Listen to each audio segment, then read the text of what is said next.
Doctor Goutam Shastri. আর 5 জন অ্যাস্ট্রোলজারের থেকে কেন তিনি আলাদা? স্বাভাবিকভাবে আপনাদের মনে এই প্রশ্ন আসতেই পারে। দূর দূরান্ত থেকে নানান সমস্যায় জর্জরিত মানুষ ছুটে আসে তার কাছে। গ্রহদোষ হোক কিংবা কাল সর্পদোষ, অথবা ধরুন মাঙ্গলিক দোষ কিংবা অন্য যে কোনো সমস্যা, তারা জানেন সব সমস্যা স্থায়ী সমাধানে এক এবং অদ্বিতীয় ডক্টর গৌতম শাস্ত্রী। চলুন আজ আপনাদের সাথে পরিচয় করিয়ে দিই এমন কিছু মানুষের এবং শুনে নিই তাদের কথা। ছেলে ফোন করলো আপনাকে? ছেলে হঠাৎ করে একদিন ফোন করে বলছে, বাবা তুমি কোথায় আছো? আমি একটু অসুবিধার মধ্যে পড়ে আছি, তো আমি তোমার সঙ্গে ইমিডিয়েট কথা বলতে চাই। আমি তখন ওখান থেকে দিল্লিতে ছিলাম, দিল্লি থেকে আমার ফ্লাইট করলাম, ফটাফট এমার্জেন্সিতে আমি চলে এলাম। আর ছেলে ফোন করেছে, এটা আমার কাছে একটা বিশাল বড় একটা যে ছেলে চলে গিয়েছিল বাবাকে একটু বলতে গেলে আপনার ছেলের সাথে প্রায় সম্পর্ক শেষ, তলানিতে এসে ঠেকেছিল। সেই ছেলেই কিন্তু মিরাকেল ভাবে আপনাকে ফোন করলো এবং বলল যে আমি আসতে চাই বাবা। এবং ডক্টর গৌতম শাস্ত্রীর কাছে এই বিষয়টা নিয়ে উত্থাপন করার ঠিক 41 কি 42 ডেজ এর পরেই উনি চলে এলেন, তাই তো? উনি চলে আসার পর, বাবা আমি তোমার কাছে থাকতে চাই, তুমি কি পড়াশোনা করবে? তো বললো, বাবা তুমি কি বলতে চাও? আর তুমি সিএ পড়ো, আমার যখন বিজনেস আছে, তোমারই ওয়ারিশ সূত্রে তুমি। তারপরে আমি আলোচনা করে 70% শেয়ার ওনাকে দিয়ে ছেলেকে দিয়ে দিলাম। আমি এখন প্রায় 1 বছরের উপর হয়ে গেছে, এখন ছেলেটা এখানে সিএ পড়ছে, সেটেল হয়ে গেছে পুরো। সব থেকে বড় ব্যাপার, কম্পিটিশন মার্কেট ওয়েস্ট বেঙ্গলের মধ্যে, ইন্ডিয়াতে আমাদের প্যান ইন্ডিয়াতে কাজ চলছে। আমি অনেক কন্ট্যাক্ট আমার কাছে আছে, বাট রেলের টেন্ডারের জন্য আমার খুব ঝামেলা চলছিল প্রচন্ড ভাবে। হঠাৎ করে রেলের ডিআরএম, এই যে আসানসোল আর এই যে আমাদের আন্ডার ডিভিশনের যে ডিআরএম, একদিন আমাকে ফোন করছে, বাবু আপনি তো L1 হয়ে গেছেন, আপনি জানেন না? আমি দেখিনি, আমি হোপলেস হয়ে গেছিলাম। না রেলের টেন্ডার কি হবে, আমি একটা সাধারণ মানুষ, কত বড় টেন্ডার আমি কি করে পাবো? ফট করে দেখি অনায়াসে বলছে, আপনি তো L1 হয়েছেন। 28টা কোম্পানির মধ্যে আপনি L1 হয়েছে। আচ্ছা, এই একটা গেল। তারপরে টোটালি ডকুমেন্টস আছে, এ নয়, এটা টোটালি আমাদের 37,000 ইন্ডাস্ট্রি আছে ওয়েস্ট বেঙ্গলের মধ্যে। তার মধ্যে 500 ইন্ডাস্ট্রিকে সেন্ট্রাল চুজ করেছে, যেটা বেশি এমপ্লয় করে। 500 কোম্পানির মধ্যে আমাদের কোম্পানি একটি কোম্পানি, এটা আমার কাছে সব থেকে বড় পাওনা। প্রসঙ্গে কি আমি বলতে পারি যে বন্ধ ভাগ্যের দরজা খুলে দিতে পারেন ডক্টর গৌতম শাস্ত্রী? আমি এটা 80% আমি আমার মনে 80% বলতে পারি। আমি 20% থেকে রাখতে পারি না, কারণ ভাগ্য একটা কাজ করে। 80% আমি বলে দিতে পারি। খুব ভালো লাগলো জগত মিত্রের সঙ্গে কথা বললাম। শুনলেন তো, এনাদের প্রত্যেকের আশা, ভরসা এবং বিশ্বাসের একটাই নাম, ডক্টর গৌতম শাস্ত্রী, যার সম্পর্কে আমরা এত কিছু শুনলাম। চলুন এবার দেখে নিই তিনি কি বলছেন। সত্যি শুনলে আমার এমনিতেই ভালো লাগে যে দাদা আমার এই সমস্যাটা ছিল, আমি এখান থেকে বেরিয়ে আসলাম, আমার ভালো হয়ে গেছে, আমি চাকরি পেয়েছি, আমার সন্তান হচ্ছিল, সন্তান এসছে, আমার চাকরিটার জন্য খুব সমস্যা ছিল, আমি চাকরি পেয়ে গেছি, আমার প্রমোশন পেয়ে গেছি, আমার বাড়ি একটা কেনার দরকার ছিল, বারংবার বাধা হচ্ছে, বাড়ি পেয়ে গেছি, আমার স্বামী স্ত্রীর মধ্যে প্রচন্ড সমস্যা ছিল, বর্তমানে আমরা এখন খুব ভালোভাবে আছি, পরবর্তীতে বিভিন্ন ধরনের প্ল্যানিং রয়েছে, কিভাবে কি করা যায়। এই ধরনের ক্লায়েন্টই কিন্তু আমার কাছে বেশি দেখবেন, অর্থাৎ সবই রেফারেন্স ক্লায়েন্ট, অর্থাৎ তারা প্রতিকার নিয়েছে। আমি বারবার বলি যে প্রতিকার আগেই আপনার দেওয়া সম্ভব দরকার নেই, আপনি কিছুদিন ওয়েট করুন। বা কখনো কখনো বলি যে দেখুন, যে অনেকে আসে যে আমার এই প্রতিকার সব একসঙ্গে করে দেন, আমি না, দরকার নেই। তাহলে অনেক সময় মেয়ের করাচ্ছে, ছেলের করাচ্ছে, হাজবেন্ড সবার করাচ্ছে, আমি বলছি একজনের নেন, তারপরে আপনি সেখান থেকে রিকভারি করুন, সেই জায়গাটা কতটা ফল পাচ্ছেন দেখুন, তারপরে নেক্সট পরবর্তী জায়গাগুলো করে দেবো। এবং সেইভাবেই আমি দিই, অর্থাৎ আজকে ছেলের জন্য এসছে, ছেলের 2 দিন পরে দেখুন তার কতটা ফিডব্যাক, ভালো পজিটিভ জায়গা আসছে কিনা, এবং তারা সেটা দেখছে পজিটিভ জায়গায় আসছে, ভালো হচ্ছে, তারপরে অন্যান্য পরিবারের সমস্ত মেম্বাররাই করছে। আমি এইভাবেই করে দিই। অন্যরকম মনে করবেন, কারণ আপনি প্রশংসা শুনতে পছন্দ করেন না। এটা দেখুন, এগুলো মানে প্রত্যেকটা ক্যালকুলেশনের বিষয়। জ্যোতিষশাস্ত্র সবসময় ক্যালকুলেশনের উপর ডিপেন্ড করে এবং সেটা সঠিক ক্যালকুলেশন যে পারে সেই করতে পারে এবং সেটা সবটাই গুরুমুখী বিদ্যা। গুরুমুখী বিদ্যার বাইরে আপনি কোনোভাবে কিছু করতে পারবেন না। আর দেখুন, আমি শুধুমাত্র যে শুধু ওয়েস্ট বেঙ্গল বলুন তা না, আমার অল ইন্ডিয়া বেস আমার ক্লায়েন্ট রয়েছে এবং অল ইন্ডিয়া শুধু বললে ভুল হবে, আমার কিন্তু অল ওয়ার্ল্ড বেস করে এখন বর্তমান ক্লায়েন্ট রয়েছে। তারা বিভিন্ন সূত্র ধরে তারা সেই যোগাযোগ এসছে এবং তারা এই আবার বলছি, এগুলো কিন্তু প্রত্যেকটা তারা একজন প্রতিকার নিয়েছে তার সূত্র ধরে, তারাও কিন্তু প্রতিকার নিয়েছে। আজকে এই যে গত দুদিন আগে ফোন করেছিলেন একজন, তাকে আমি 1 মাস আগে প্রতিকার দিয়েছি, সেটা প্রতিকারটা পৌঁছাতে পারিনি, তারা নিজেরা পৌঁছে দিয়েছে। আমি সেই জন্য বলি যে অল ইন্ডিয়া সার্ভিস আমরাই দেব, আর ওয়ার্ল্ড বেস সার্ভিসটা আপনাদের দায়িত্বে সেটা কালেক্ট করতে হবে। এবং সেইভাবে কিন্তু তারা নিয়ে যাচ্ছে এবং বললো যে আপনি কাজ করার পর, এই যে 1 মাস কাজ হয়ে গেছে, আমি কাজ করার পর আমার মা যখন আমাকে বললো যে তোমার কাজ কমপ্লিট হয়ে গেছে, আমি তারপরে কিছুদিনের পর থেকে আমার যে সমস্যা ছিল পুরো সমস্যা কেটে গেছে। কিন্তু তা কেন হয়েছে তার জন্য কিন্তু কারণ রয়েছে। আমি বারবার বলি, দেখো প্রতিকার প্রতিবিধান যে জিনিসটা দেওয়া হয়েছে, আপনার সন্তান সেটা ধারণ করতে পারছেন না, সেটা তার জন্য মা বা বাবা যে কোনো একজন করতে হবে। অর্থাৎ সন্তানের জন্য মা বাবা করলেই সেটার এফেক্ট হবে। এবং সেই অনুযায়ী ওনারা বাইরে ছিলেন, ওনারা ইউএসএ আছেন, কিন্তু আজকে তিনি এই কলকাতার একটা নির্দিষ্ট জায়গায় থেকে তার মা সেই ক্রিয়া নির্দিষ্ট করেছে, তার এফেক্টটা সে পেয়েছে। কারণ প্রত্যেকটা এটা কিন্তু নারীর টান সন্তানের সঙ্গে মা বাবার, তাহলে সেই নারীর টানটা কিন্তু অবশ্যই কার্যকরী। এবং সেই জন্য আমি বারবার বলি, প্রতিকার প্রতিবিধান সঠিক গাইডলাইন জীবনকে পরিবর্তন করতে পারে।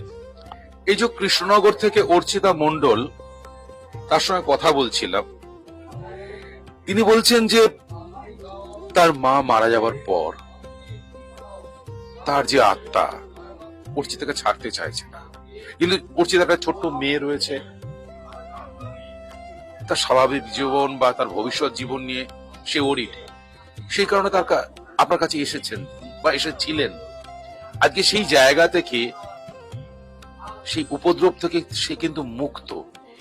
এই যে ভৌতিক উপদ্রব বা একটা আত্মার উপস্থিতিকে খণ্ডন করা, এটা হচ্ছে একটা অসাধ্য সাধন। আপনি আবারও স্বীকার করবেন না আমি জানি, তবু এটা এই প্রসঙ্গে আপনি যদি কিছু বলেন। আমি বারংবার বলে থাকি যে আত্মা সে শুধুমাত্র দেহ পরিবর্তন করে, জাস্ট দেহ পরিবর্তন করে অন্য দেহে সে রূপান্তরিত হয়। আমাদের আত্মা কিন্তু অমরণশীল বলা হয়। এবং এই যে ওনার ক্ষেত্রে আমি দেখেছি, দেখবেন যে আপনি সামনে যখন দেখবেন ওনাকে, তখনই মনে হবে যেন ওনার মধ্যে একটা নেগেটিভ এনার্জি কাজ করছে। এটা যারা মোটামুটি বোঝেন তারা সামনে গেলেই বুঝতে পারবেন যে ওনার মধ্যে নেগেটিভ, ওনার চোখের দেখার ভাব বা অন্যান্য সব ক্ষেত্রে, এবং ওনার বাস্তুগত জায়গাতেও সমস্যা রয়েছে এবং সেটা হয়তো মনে হয় সেখান থেকে পরিবর্তন করে ফেলেছে, কিন্তু ওনার মধ্যে সেই নেগেটিভ এনার্জিটা অলরেডি প্রবেশ করেছে।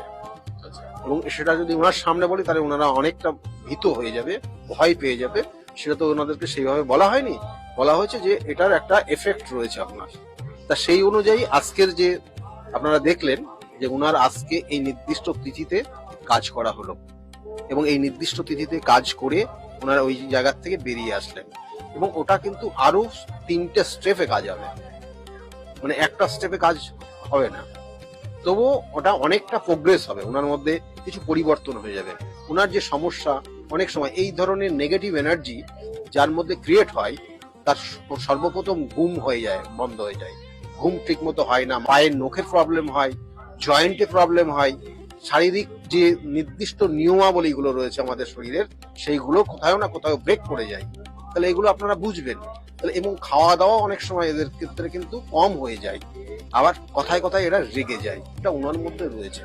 তাহলে সেই জন্য আজকে নির্দিষ্ট ক্রিয়ার মাধ্যমে সেটাকে নির্দিষ্টভাবে প্রতিকার প্রতিবিধান করা হলো। এবং এই প্রতিকার প্রতিবিধান নিয়ে আজকে আগামী কটা দিন সেইভাবে করবে, ক্রিয়া করবে, ওনাকেও ক্রিয়া করতে হবে যাতে ওনার ওই অশুভ শক্তিটা ওনার আশেপাশে না আসতে পারে। এবং সম্পূর্ণভাবে হয়তো সেটা কিছু কিছু এফেক্ট থাকবে, সেটা পরবর্তী অমাবস্যার দিনে আবার পুরোপুরি নির্মূল করে দেওয়া যাবে। আরেকজন ভদ্রমহিলার সঙ্গে কথা বলছিলাম, তিনি বললেন যে আমার মেয়ের চাকরি এবং চাকরি পাওয়ার পর তার প্রমোশন সেটা কিন্তু স্যারের হাত ধরেই হয়েছে। এটা কি করে সম্ভব? চাকরি তো পেয়েছে ঠিক আছে, তারপরে তার প্রমোশন, যেখানে প্রমোশনটা হবার নয় সেই প্রমোশন সে পেয়ে গেল, তার কৃতজ্ঞতা স্বরূপ আজকের এই তিথিতে সে পুজো দিয়ে দিয়েছে। কিছু কিছু ক্ষেত্রে দেখা গেল তার প্রতিভা রয়েছে, কিন্তু সেই প্রতিভা সে সঠিকভাবে কাজে লাগাতে পারে না। এগুলো জন্মছকের নির্দিষ্ট কিন্তু ক্যালকুলেশনের মাধ্যমে বার করা সম্ভব হয়, এবং সেটা আমি দেখি যে হ্যাঁ এই জাতকের প্রতিভা রয়েছে কিন্তু সে কাজে লাগাতে পারছে না। কি কারণ? কারণটা এই কারণ। তাহলে কারণ আমি যখন বললাম এবং ব্যাখ্যা করলাম এবং যখন বিস্তারিত বলতে থাকলাম, তখন বললো হ্যাঁ আমার এটাই হচ্ছে। তখন ওই সেই নির্দিষ্ট পয়েন্টটা জাস্ট প্রতিকার প্রতিবিধান মানে ক্যালকুলেশন ফার্স্ট। অর্থাৎ আপনি যখন রোগ এর জন্য কোনো ডাক্তারের কাছে ট্রিটমেন্টে যান, তখন সর্বপ্রথম যিনি ডাক্তার তিনি কিন্তু ডাক্তারবাবু কিন্তু সর্বপ্রথম একটা টেস্ট করেন, যে টেস্টের মাধ্যমে সেটা কনফার্ম হন যে এই রোগটা ওনার মধ্যে রয়েছে কি না, এবং টেস্টে যখন রিপোর্ট আসে হ্যাঁ, তার মানে তখন তারপরে তার উপরে কিন্তু সঠিক মেডিসিন দেন। ক্ষেত্রেও কিন্তু তাই জ্যোতিষশাস্ত্র সঠিক ক্যালকুলেশন দেয়, তার সঙ্গে সঙ্গে বিভিন্ন যে ক্রিয়া, বিভিন্ন যে প্রতিকার, সেগুলো তার সঠিক ট্রিটমেন্ট, সঠিকভাবে তার ক্রিয়ার মাধ্যমে সেখান থেকে সে বেরিয়ে আসছে, এবং সেটাই তাই আমি করে থাকি এবং সেটা গুরুর হাত ধরে শিখেছি এবং সেটা করে যাচ্ছি। এই ক্যালকুলেশনটা আগে আপনাকে শিখতে হবে, জানতে হবে, বুঝতে হবে, এবং গুরুর কৃপা আপনার উপর, সেই গুরুর আশীর্বাদ আপনাকে থাকতে হবে। তারপরেই আপনাকে এই কাজগুলো সঠিকভাবে করলে আপনার কাজে লাগবে এটা। আর তার সঙ্গে সঙ্গে শুনুন, আপনাকেও নিজেকে সেই জায়গা, অনেস্ট জায়গাটাকে আনতে হয়। আপনাকে বিভিন্ন ভাবে বিপথে পরিচালিত করার বিভিন্ন ধরনের শক্তি রয়েছে, সেই শক্তি সম্পূর্ণভাবে বিভিন্ন ভাবে আপনাকে কাজ করবে, যেই শক্তি আপনাকে যাতে বিপথে পরিচালিত করে। কিন্তু আপনি যদি নির্দিষ্ট লক্ষ্যে থাকেন এবং আপনি যদি নিজেকে অনেস্ট রাখতে পারেন, দেখবেন যে সঠিকভাবে আপনি যে যাই করছেন সেটা সঠিকভাবেই হচ্ছে এবং তারা উপকৃত হচ্ছে, এবং সেটাই আমি করে থাকি জাস্ট। এবং আরেকটি পরিবারের সঙ্গে কথা বললাম, তারা কিন্তু বলছে তার মেয়ে পড়াশোনা একদমই ভালো ছিল না, মাথায় ঢুকতো না, এবং পরীক্ষায় সে অকৃতকার্য হয়েছে। সেখান থেকে কিন্তু স্যারের কাছে আসার পর আজকে সে মেয়ে জয়েন্টে চান্স পেয়েছে এবং সে কিন্তু খুব ভালো দিকে যাচ্ছে। সত্যি এটা কিন্তু সবার সঙ্গে সঙ্গে মিডিয়ার যেমন প্রাপ্তি, সাধারণ মানুষ আম জনতারও প্রাপ্তি। কিছু কিছু সমস্যা থাকে যেগুলো সাময়িক হয়, আমি তার জন্য প্রতিকার প্রতিবিধান দিই না। অনেক ক্ষেত্রে আমি দেখবেন যে প্রতিকার প্রতিবিধান দিই না বলে তারা হয়তো একটু রেগে যায় যে আসলাম, আমার একটা প্রতিকার দরকার ছিল, দিল না। আমি দেখছি তার প্রতিকার দরকার নেই। একদমই ঠিক। আমার সঙ্গে কিন্তু আরেকজনের কথা হয়েছে, তিনিও বলেছেন কাউন্সিলিং এর মাধ্যমে কিন্তু তার সমস্যার সমাধান হয়েছে। প্রতিকার দরকার নেই আপনার। আমি কয়েকটা উপদেশ দিয়েছি, আপনি ওটা মেনে চলুন, তাতেই আপনার এখান থেকে বেরিয়ে আসতে পারবেন। আমি সেইভাবেই কিন্তু গাইড করি মানুষের। আর বিভিন্ন ক্ষেত্রে বিভিন্ন ধরনের সমস্যা, গ্রহগত সমস্যা, কিছু কিছু ক্ষেত্রে শত্রুর দ্বারা ক্ষতিগ্রস্ত হয়ে যাওয়া, দেখবেন অনেক সময় দেখা গেল তার মধ্যে প্রতিভা রয়েছে কিন্তু জ্ঞাতি শত্রু, কিছু কিছু শত্রু সেই জাতক জাতিকাকে এমন জায়গা করে দিয়েছে সে যাতে আর উঠে না বসতে পারে। তাহলে এগুলো শত্রুতার কারণে কখনো হয়, কখনো কখনো জেলাসি, যেটা হিংসার কারণে হয়। তাহলে সেইগুলো কিন্তু ক্যালকুলেশন, সেটাও জানা যায় যে এর ক্ষেত্রে ওইটার জন্য হচ্ছে কিনা, এবং সেই ক্ষেত্রে সেই ভাবেই তাকে মানে গাইড করা হয়, এবং সেই গাইড মেনে চললে পরে তার জায়গা থেকে বেরিয়ে আসতে পারে সে।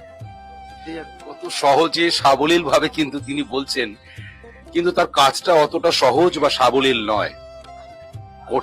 কঠিন যেমন সমস্যা আপনাদের আছে, এই ক্রিয়াও কিন্তু কঠিন থেকে কঠিনতর, কিন্তু উনি তার সমাধান করেন। তার জন্যই আপনাদের সকলের প্রিয় ভালোবাসার মানুষ স্যার ডক্টর গৌতম শাস্ত্রী।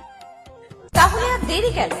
চটপট ফোন করুন 9836410969 অথবা 8335805241 এই নাম্বারে। শুধুমাত্র একটি ফোন, যা পাল্টে দিতে পারে আপনার গোটা জীবন। জ্যোতিষবিদ, বাস্তুবিদ, হস্তরেখা বিশারদ ও spiritual guide doctor Goutam Shastri, এক এবং অদ্বিতীয়।